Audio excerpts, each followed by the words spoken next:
Hello everyone and welcome back to the channel. Thank you for tuning in. Today we're heading back to the Helix and we are looking at how to do double tracking effects live. So a couple of firmware updates ago, line 6 added their double take effect, which is like a modulation based effect which gives you the effect of sounding like you've double tracked your guitars but live. How many times can I say the word effect?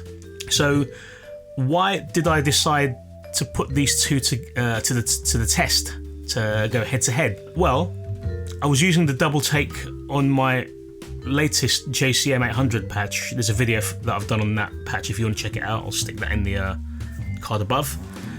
And when I was actually a couple of weeks ago when I did my Soldano SLO 100 patch, which is also going to be up there as well, so check that out. I needed a wider effect because I was trying to recreate the tones from Extreme's Three Sides to Every Story album, and I found the double take wasn't quite wide enough. So I thought, well, what about the way I used to do it? That used to sound pretty wide. So we're going to look into this video and put those two to the test, and I want you to listen out for the two effects and see which one you prefer, which one sounds wider. I guess it depends what you want to do, and it's also a personal preference. So have a listen. The tones are going to be slightly different, even though they're both the JCM 800 amp. They have been tweaked differently, so they will sound a bit different, but try and keep an ear out for the double tracking effect and which one you prefer. So please let me know below why, which one you prefer and why. And if you are enjoying this content or any of the other videos that I put up, please consider liking and please consider subscribing. I'm still trying to reach my 1,000 subscriber mark and I need your help to get there, so please go ahead and do that. I'm trying to reach 4,000 watch hours as well, so if you want to watch my videos constantly over and over, then please feel free to do that. There's playlists on the channel, and there's also should be timestamps on most of my videos as well, so check those out too. Anyway, let's jump straight into it. So if you've seen any of my previous videos, a few weeks ago you will have seen the video I did on this JCM 800 patch that I've created. I created this for use in function bands that I play in because I kind of like the sound of it. And I've got my clean, pushed sound, crunch and solo presets or snapshots. And I've also got this thing here, the double take, which is going to give you the experience that the sound has been double tracked. You've recorded it twice and panned it left and right, but you're doing it live. So that's the effect that it gives. And it sounds like this. If I turn it on,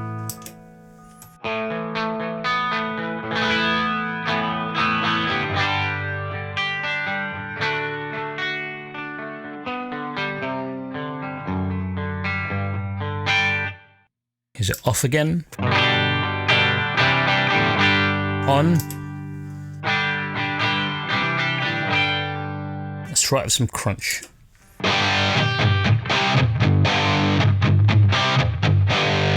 So that's off, that's on.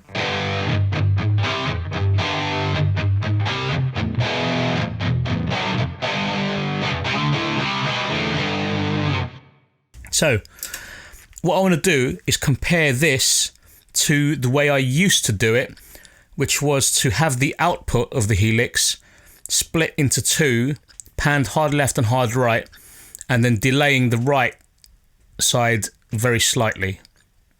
And I'm going to talk about that in a second. So the setup is slightly different here. You can ignore this output here. That goes to the power cab. This one here is just one output, but it is in stereo. On my other one, which I'll bring up in a second, well, in fact, I'll show it to you when we go to it. Which let's do it now.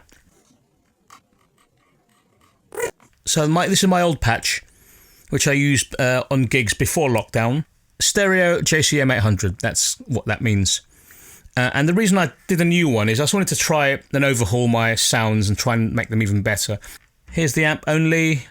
It's essentially the same thing. It's just the amp on its own. That's essentially the kind of cleanish sound.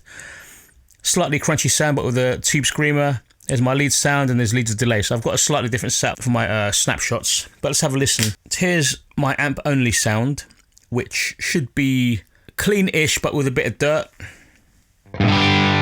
Oh, it's actually quite dirty, actually. So I'm guessing I'm probably rolling the volume down for the cleaner sounds. maybe using the neck pickup.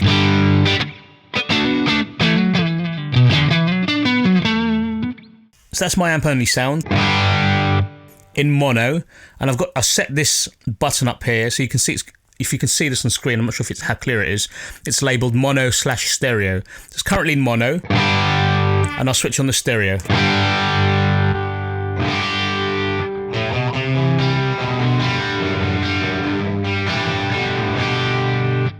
You can hear that? Let's go to something a bit crunchier. So this is with the Tube Screamer. I've got that in mono at the moment, so here it is in mono.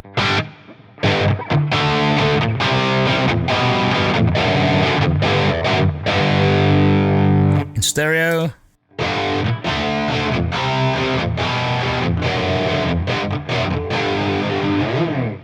So what I want to know from you is, what do you think sounds better? So the reason I started thinking about this was on my video from a couple of weeks ago about the Soldano SLO 100 Helix patch that I created, which is meant to represent the tones of Nuno Betancourt from the Extreme album 3 Sides to Every Story. I found the double take wasn't quite wide enough for how I wanted it to sound, and I remember it being wider, and I think I must have been thinking about what I've done here, the delay thing, and I'll explain how this works in a second. So that got me thinking, what sounds wider, and do I want it to be this wide in general? So this is just me exploring it. So let me quickly explain how this works, how I've done it here. So I'm not going to undo what I've done here, but this normally is going to be just the one output. It's in stereo, but it's one output. You can split that into two, as you can see what I've done here. And on that second output, I've put 2 IRs there, but anyway, I've put this one here, this delay. And what this delay is just a simple delay. I believe it's just in mono, and the time is set to 23 milliseconds. So I find anywhere between 20 and 25 milliseconds generally is what you want. And what that does, it just delays the signal by that amount of time, by 23 milliseconds. And because it's panned left and right, it gives the effect of 2 guitars, one left and one right, they're obviously slightly out of time. The double take does something else. I'm not exactly sure how it works. And there are other ways of doing this as well. There's another way where you can detune one side slightly, and it gives that kind of sense that it's not quite the same. So the tuning, the time, slight delay in time, the discrepancy in the time, they're the things that kind of you don't get exactly the same when you double track it, and that's kind of what you want to get that effect. If it was exactly the same, it wouldn't sound very good. It probably would sound mono, actually. It wouldn't sound like it's in stereo. So it's those little imperfections that make it sound the way it does, and which is why double tracking sounds so good, makes the sound bigger. So let's do a comparison between the double take and the delay method. Just bear in mind the tones are slightly different. So it's the same amp, but the setup is slightly different. So try not to think about the tone, just try and think of the double tracking effect.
So which one do you think sounds better? Let me know in the comments below.